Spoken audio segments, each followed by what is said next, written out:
Hey guys, this is Grayson Sports, realtor here in the Phoenix and surrounding areas, as well as Prescott and its surrounding cities. The purpose of these videos is just to educate and inform you on the real estate transaction process. Um, my contact information will be listed throughout this video and below.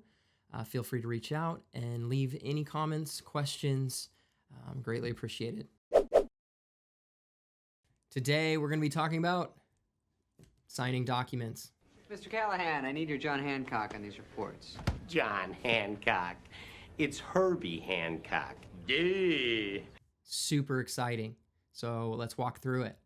In a real estate transaction, there is no shortage of paperwork to sign. So we're going to walk through the initial buyer documents. These are documents that every single buyer will sign in a real estate transaction.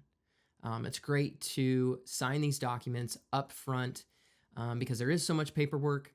If we get these out of the way up front, then it's a lot less overwhelming once we get into shopping for homes and signing contracts and other paperwork that comes along as we get into the purchase process.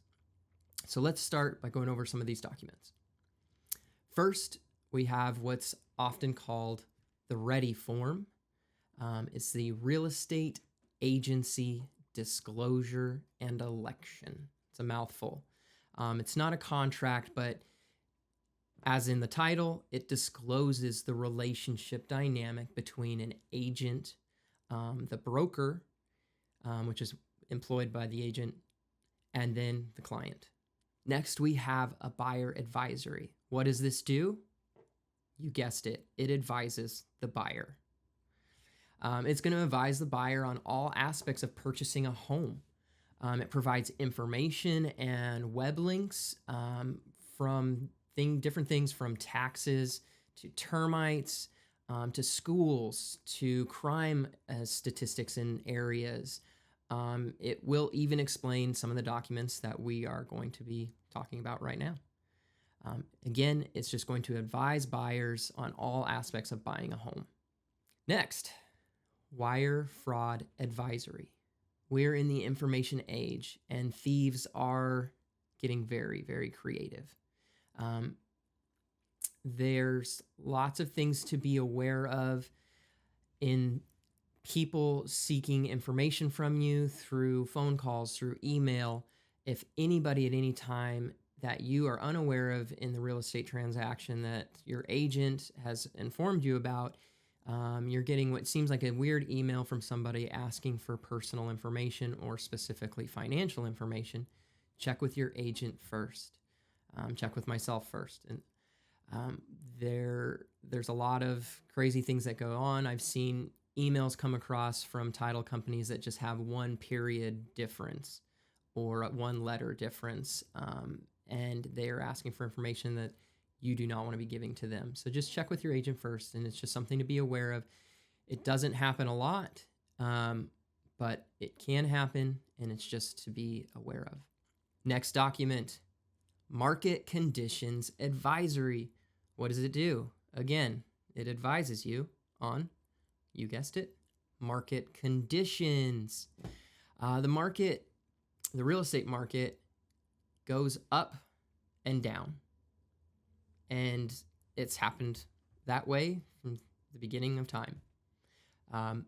So these are just making you aware of that the real estate market is just like the stock market. Some days are up, some days are down, and these things are kind of out of our control. This will also affect interest rates. Interest rates change just like the stock market daily. Home prices, all of these things can go up and down consistently. Hopefully over a long period of time, you will see appreciation within your home, but this document is just making you aware that the market goes up and down, and be advised. Next, we have mold disclosure, a very exciting document talking about mold. It's disclosing to be aware of mold. Doesn't happen often, but In older homes or any home, you want to be looking for if things come up in your inspection report, water damage, things of that nature, there's a possibility of mold could be somewhere. It's just making you aware of another thing to check through the home purchase process.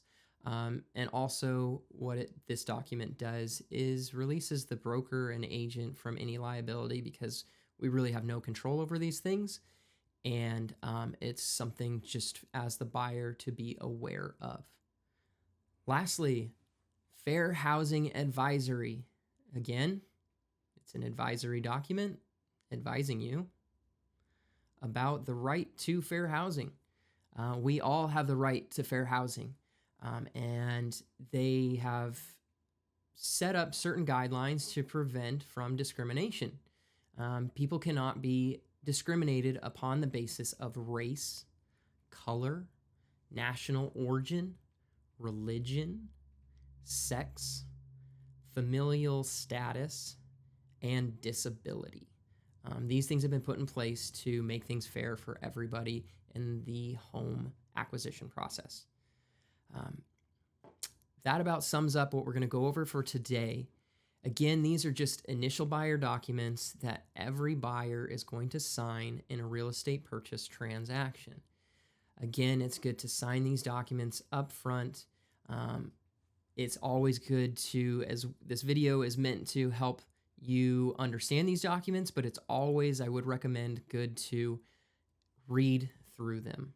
If you have any questions, let me know.